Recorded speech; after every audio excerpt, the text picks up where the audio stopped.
Yo! Le référencement sur Google, c'est le fait d'apparaître premier lorsque je tape un mot-clé sur Google. Par exemple, supposons que vous êtes serrurier. Je rentre chez moi et je me rends compte que j'ai plus mes clés.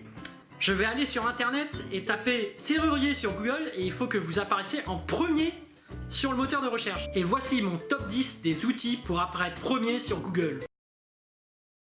Vous avez le syndrome de la page blanche? Answer the Public peut vous aider à trouver l'inspiration. Il suffit d'entrer un mot-clé et Answer the Public vous sortira toutes les questions que se posent les gens autour de ce sujet. Pour commencer votre étude de mots-clés, Ubersuggest est très pratique parce qu'il va vous générer un fichier Excel avec tous les mots-clés qui tournent autour de votre mot-clé. Ça vous permettra de poser les bases.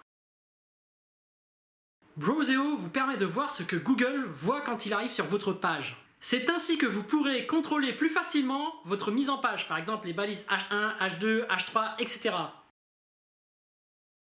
Google déteste les liens erreur 404. Sur votre site, tous vos liens qui mènent vers votre propre site ou vers d'autres sites extérieurs doivent fonctionner. Et pour ça, rien de mieux que Screaming Frog SEO Spider pour scanner tous vos liens. Vous avez également l'extension Check My Links qui est une version plus allégée pour scanner votre site. Vous pouvez même vous servir de ces outils pour scanner les sites de vos concurrents et récupérer les liens cassés pour vous en servir à votre avantage. Il vous suffit de racheter les noms de domaine où ces liens cassés menaient et croyez-moi, c'est génial un concurrent qui met un lien vers votre site.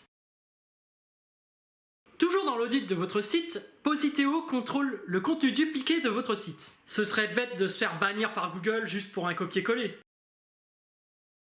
Google a mis à disposition un outil pour vous permettre de tester la rapidité de votre site. Page Speed Insight. Cet outil va vous conseiller sur les bonnes pratiques pour améliorer les performances de votre site. Mise en cache, optimisation des images, le fait que votre site soit responsive, etc.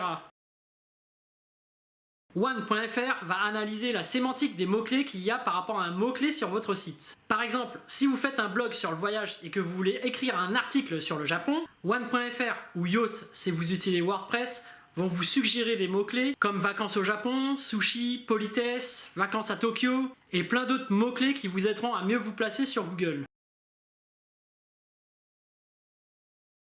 MyPoseo va vous permettre de suivre votre position par rapport à votre concurrent. C'est également ce qui va vous permettre de valider vos modifications et de savoir si tel ou tel changement a bien fonctionné. Ce que je vous recommande, c'est également d'utiliser A/B Testy pour tester vos modifications. Mais là, ça sort du cadre du référencement naturel. Il n'y a rien de mieux pour Google qu'un super site très populaire parle de votre site. Et pour que Google le sache, il faut que le site très populaire mette un lien vers votre site. C'est ce qu'on appelle les backlinks. C'est pour ça qu'il est recommandé d'avoir des contacts chez TechCrunch, Le Monde ou TF1, etc. Mais pour l'analyse de ces backlinks, Magic SEO est le meilleur outil. Et pour moi, le meilleur outil est SEMrush. Cet outil fait tout. Il fait le café, le sucre, etc., etc. Alors, évidemment, ce n'est pas parce que votre site apparaît en premier sur Google que votre business va cartonner. Si vous avez un business du style « je vends des aspirines », oui, les gens ont mal à la tête, ils ont un besoin imminent. Ils vont aller sur Google chercher à en acheter. Mais si vous vendez des vitamines, c'est peut-être mieux d'utiliser des publicités Facebook, d'aller directement chercher vos clients. Pareil, si vous vendez des vêtements de mode ou vous vous adressez à des jeunes, peut-être que c'est mieux de publier sur Instagram et de chercher des influenceurs sur Eventy. Le principe, c'est d'essayer les différents canaux de communication, Google, Facebook, Twitter, les mails, etc. et de se focaliser sur ceux qui marchent le mieux. À la semaine prochaine.